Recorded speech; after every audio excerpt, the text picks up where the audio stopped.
L'ossature du sel français est vraiment très solide et elle rappelle la puissance de ses ancêtres. Cependant, les canons sont courts, ce qui maintient le centre de gravité assez bas.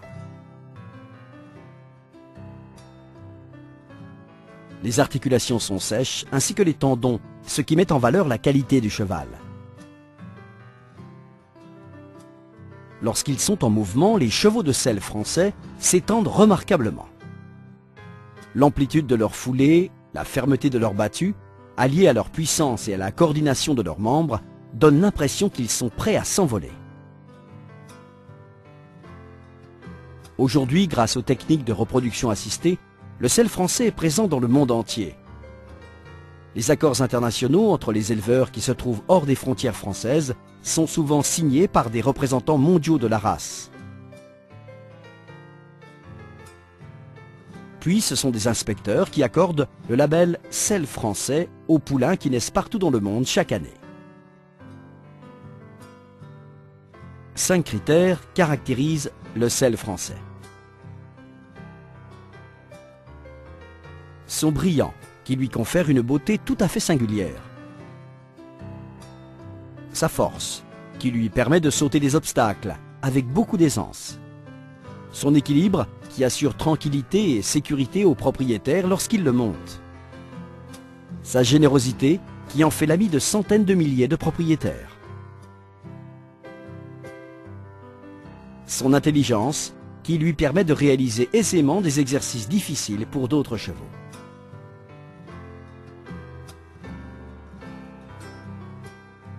La sélection actuelle classe et adapte les exigences de difficulté pour les poulains dès les premières compétitions. Ils se soumettent, vers l'âge de 6 ans, à un dernier examen qui va les éliminer définitivement des registres ou les y maintenir. Ainsi, année après année, on évalue les selles français au concours de Fontainebleau pour les finales de saut, de Pompadour pour le concours complet, de Saumur pour le dressage et d'Uzès pour l'endurance. En parallèle à ces disciplines traditionnelles, les selles français participent actuellement à des épreuves de voltige. Mais il ne faut pas oublier que ce cheval est aussi un excellent compagnon pour l'équitation de loisirs. Et si certains hésitent encore entre un beau cheval et un cheval sportif, nous pouvons affirmer avec plaisir que le sel français possède cette double casquette.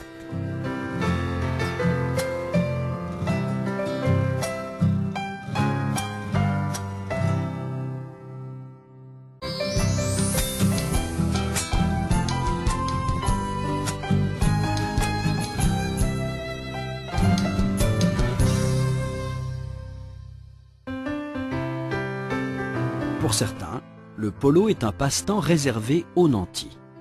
Mais en réalité, ce sport très spectaculaire et riche en émotions attire chaque jour de plus en plus de passionnés à travers le monde.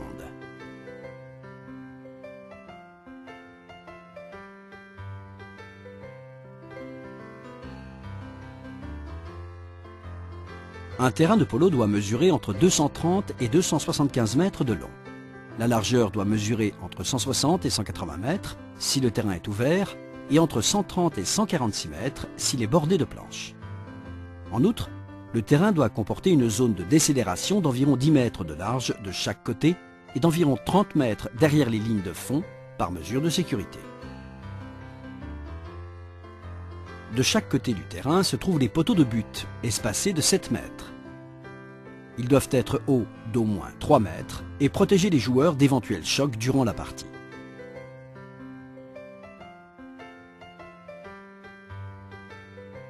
On joue avec une balle en bois ou en plastique, dont le diamètre est d'environ 8 cm, pour un poids compris entre 120 et 130 grammes.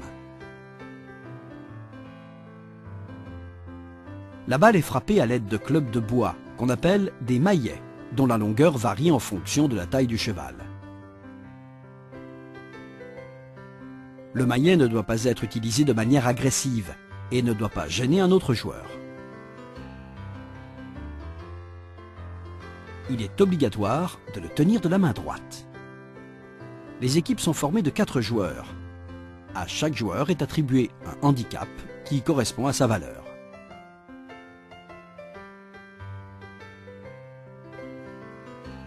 La somme des handicaps de chacun des joueurs donne le handicap de l'équipe. L'équipe dont le handicap est le plus faible aura un avantage égal à son handicap. Pour des raisons de sécurité, les cavaliers doivent porter un casque et des genouillères. Pour les chevaux généralement montés avec un filet releveur, la martingale est obligatoire. Les éperons pointus ou à molette sont interdits. Chaque équipe doit avoir son propre maillot. Le comité d'organisation peut décider d'un changement de maillot dans le cas où les couleurs des deux équipes sont trop proches.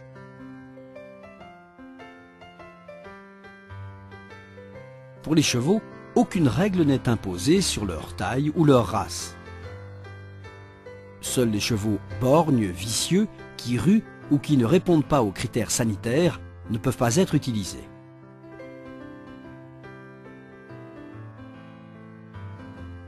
Les matchs sont dirigés par un ou deux arbitres à cheval.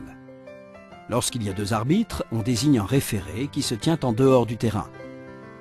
Si les deux arbitres ne sont pas d'accord, la décision définitive revient au référé.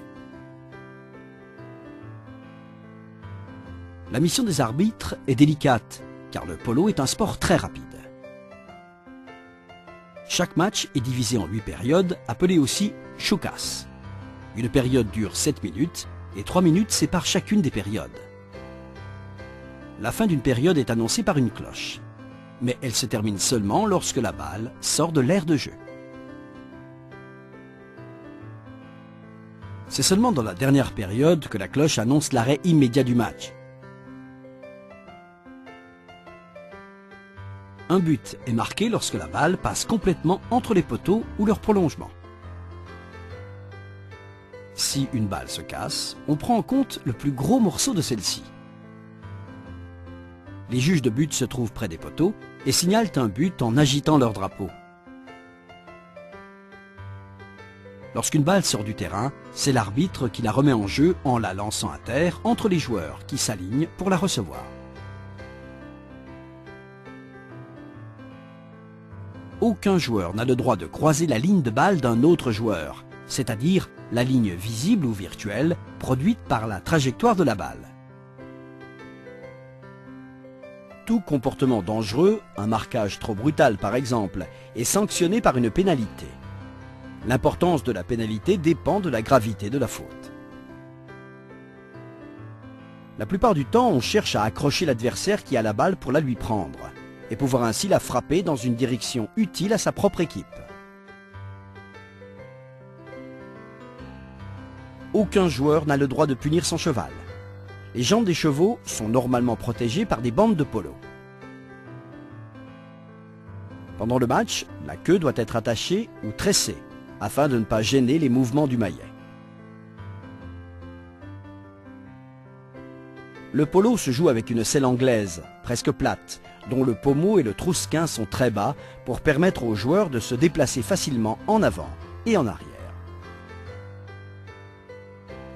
La vie du joueur de polo n'est pas facile, car il doit maintenir ses chevaux en parfaite condition physique. La concentration, la vitesse et l'adresse exigée par le jeu, ainsi que la dextérité pour frapper la balle, font de ce sport un perpétuel défi.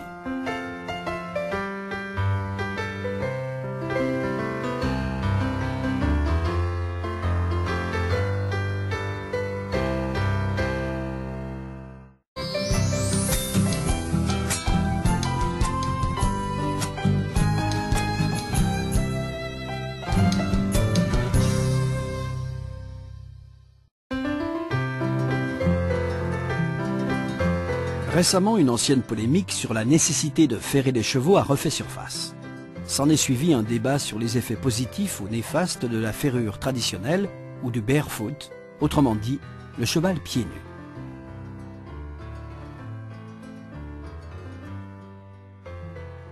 Ceux qui pensent que les chevaux doivent vivre au rythme de la nature rappellent qu'en liberté, ils ne sont pas ferrés. D'autres soutiennent même que les fers sont nuisibles et constituent la principale cause de boiterie.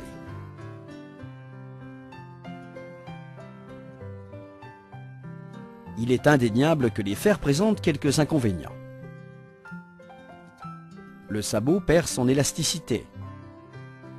Les vibrations et les chocs répercutés sont nuisibles pour les membres.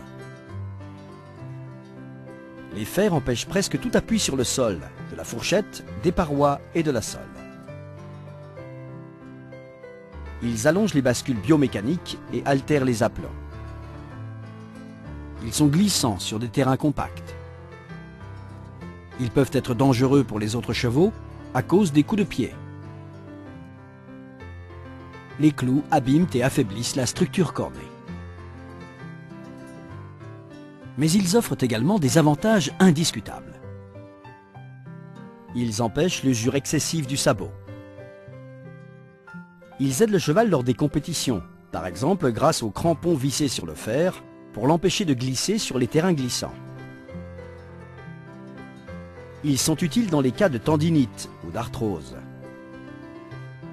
Ils corrigent les défauts de conformation chez les poulains et rectifient leur aplomb pour leur donner une bonne structure osseuse.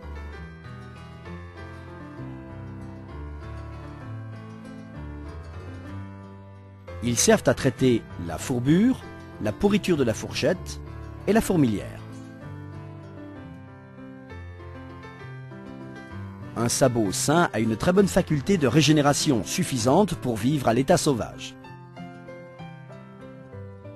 Il faut penser que dans la nature, le cheval choisit son terrain et qu'il se déplace presque toujours au pas, à la recherche de nourriture et d'eau. De nombreux chevaux n'ont pas besoin de protection. Ils vivent parfaitement sans fer, car la croissance du sabot compense l'érosion naturelle provoquée par le sol et l'usure. On peut citer comme exemple les juments reproductrices, les poulains, les chevaux qui ne sont pas montés ni attelés, ou ceux qui travaillent sur des sols ni trop durs, ni trop humides.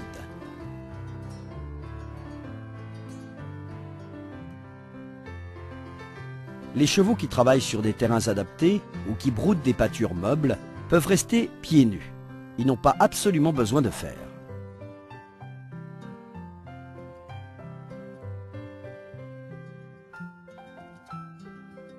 Les pierres sont les pires ennemis des sabots, surtout à vive allure. Tous les terrains ne permettent pas de laisser le cheval pieds nus.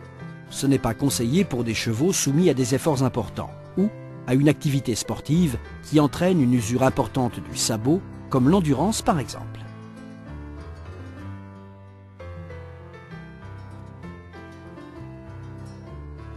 À propos de la ferrure des chevaux, il faut aussi tenir compte de la qualité de la nourriture et sa quantité, ainsi que de l'humidité du terrain et de l'environnement.